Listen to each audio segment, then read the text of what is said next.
Hey gang, welcome back to the channel. Today we're going to take a little trip. We're going to talk about rotaries. I see so many questions out there asking, which rotary should I buy? What type? We have chuck style rotaries, we have the four-wheel rotary, there's some really expensive rotaries out there. So I'm going to do a little comparison, compare and contrast between the chuck style rotary and the four-wheel rotary. Now specifically I'm going to go over the Chinese branded models that Ohmtech sells. That's what I have here and that I use, and we'll go over a little bit about why you might want one over the other, or maybe why you want both, or maybe why you'd want to spend a fairly considerable amount of money and go with one of the fancier versions out there. So why don't we jump into the laser and take a look at these two products. Okay, now we can take a closer look at these two units here. So we'll start with the chuck rotary. Why might you want a chuck rotary? Well, the biggest difference between the chuck and the four-wheel rotary is basically the drive mechanism. This is the chuck. It's got this chuck style system, and this is how you load and unload whatever it is that you're engraving.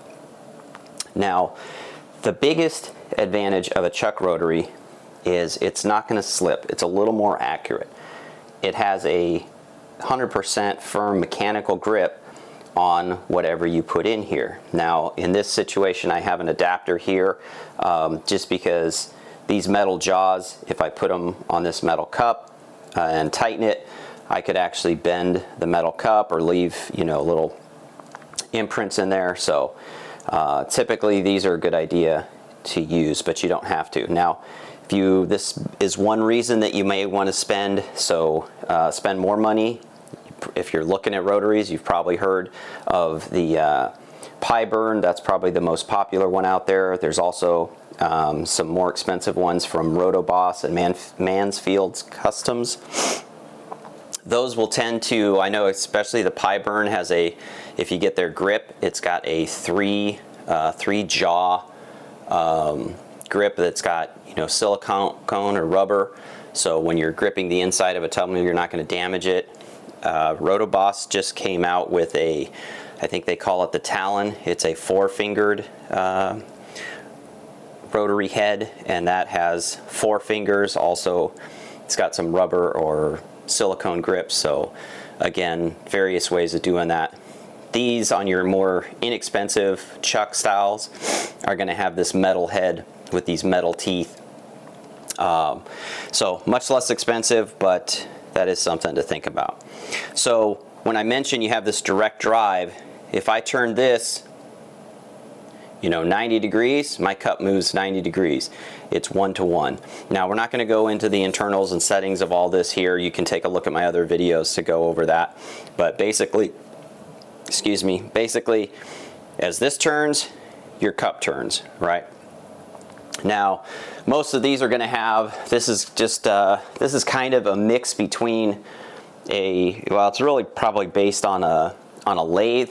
So you can see it's got this point back here that just kind of presses against the cup, and that hopefully keeps it, in place. It's not really doing anything other than providing some support.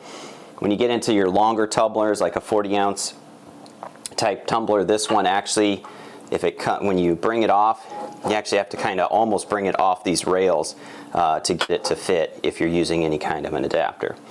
So one of the biggest drawbacks of this style chuck rotary, there we go. Let me move this back into place. Mine's a little bit sticky here.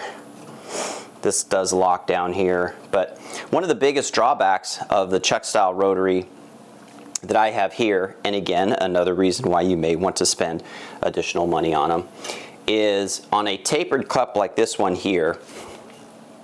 I'm going to put this across my cup. So as you can see toward the back here, right here where these ridges are, the cup starts to taper. Now, if I set my focus point here, I'm going to be fine until I get to this point, and then there starts to be a gap. So typically what you do, and it's even more so when you start dealing with cups with more of a taper, is you'll actually angle the cup up a little bit so that you have roughly an even distance between the cup and your laser so that your focus stays in plane. Now with this, there's absolutely no way to make any kind of adjustment on the back end. The only thing that you can do, or what I do, is you actually have to lift the back end of this, and I have a jig and I've got some spacers that I'll actually insert at the end of this to raise and basically raise this up so that it'll be parallel. Now, let's take a look at the other rotary. So back here we have the 4-wheel rotary. I'm going to remove my cup here for a minute. Now the 4-wheel rotary does have, it just works differently. You have these drive wheels up here in the front. That's what's actually going to cause your cup to spin. Now, as you can probably tell, mine is modified. I did create this system. It is available on my Etsy shop. Without this clamp, there is nothing when you put your cup here. The only thing that is providing without, so like I said, without this clamp, when I spin these wheels, the cup moves. Go one way, it goes one way, go the other way, it goes the other way. Problem is, this cup can slip on here, and if that loses grip, loses contact in any way, it's going to mess up your engraving. So again, on the more expensive versions out there, you're going to see they all have a front clamp. This provides a downward pressure to clamp this between, put downward pressure on your drive wheels. So now there's much less chance of this slipping. The other thing that you'll hear with wheel-based rotaries is called walking.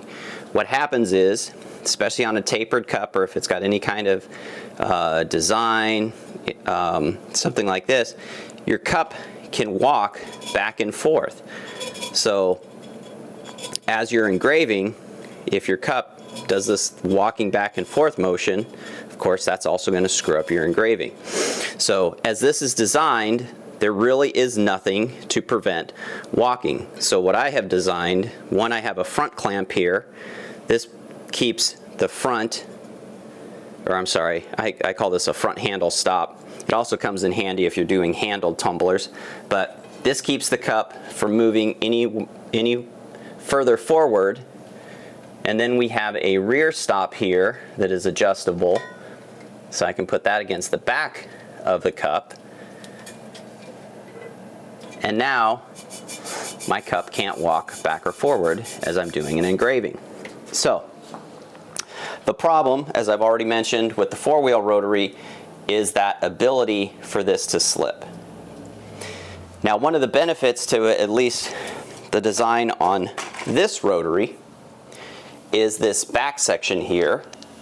So it's got a locking mechanism over here, but as I mentioned,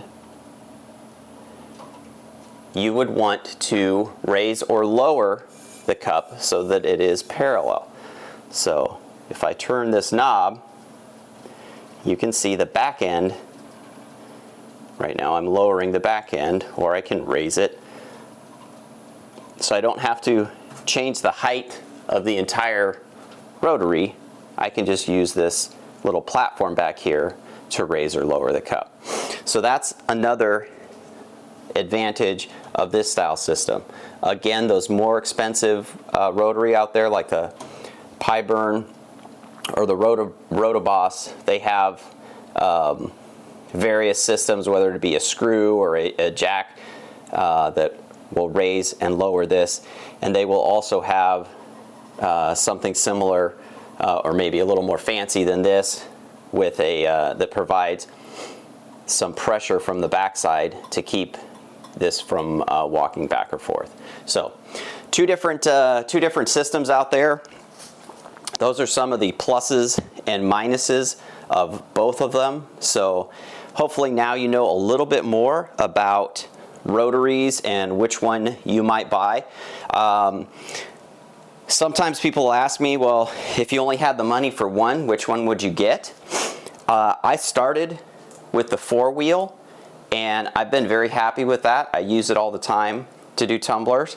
And then there are times where you might find that the chuck style is a little more useful. It really just depends on what style of product you are doing. I would say that the chuck, you probably have a little more versatility as far as the designs that you're doing. If you're doing, some of your full wrap designs, or one thing that's becoming a little more popular is cross hatching. Because this is highly repeatable, because it doesn't have that tendency to slip. Whereas normally, when you do an engrave, your laser is just going to go back and forth, and you're going to slowly rotate just like this. You never change directions, because that's just a place where you're going to induce errors, especially if you're trying to do that on one of these. If you want to see an engraving go bad, then either try and do it vectors where it's constantly, going back and forth, because that's just more opportunities for this to slip. But with the chuck style rotary, you can, because it's got this 100% mechanical connection, and they tend to be a little more accurate. You can actually either do vector engraving, where you're constantly changing directions just like you would be if you were cutting wood, or you can do cross hatching, where the cup is actually spinning as the laser head is going back and forth. So a little more versatility, I would say, out of this, but again, you do run into some limitations. There are some things, especially sometimes dealing with handles or oblong objects. This can be a benefit because it's got a tighter grip. If you put something with a heavy handle that's not removable on this, it's going to have a tendency to, that weight of the handle, may want to pull it down or to make it slip in here. So they're really, it's kind of like having two different styles of hammer. Sometimes you need one to get the job done. Sometimes you need the other. That's why some of those more expensive ones, they sell them as a kind of a complete kit, where you have both the 4-wheel rotary, and you can put the chuck style jaw on there as well. So again, there isn't a perfect solution. The more you do this, you'll find that, like I said, it's just two different tools to get similar jobs done, but neither is necessarily better than the other. So, all right, so that gives you a little better idea of the differences between the chuck style and the 4-wheel style rotaries. So again, no one perfect tool, just two different ways of getting the job done. Hopefully you enjoyed what I showed you here. As always, if you like what I'm doing, please subscribe to the channel, hit that like button, hit the bell, and you'll get notified whenever I put down or upload new videos. If you have any questions, please don't hesitate to drop them, as I mentioned once before. But the whole point of this channel is just to learn together. So get out there, make some beautiful products, and let's just keep on burning together.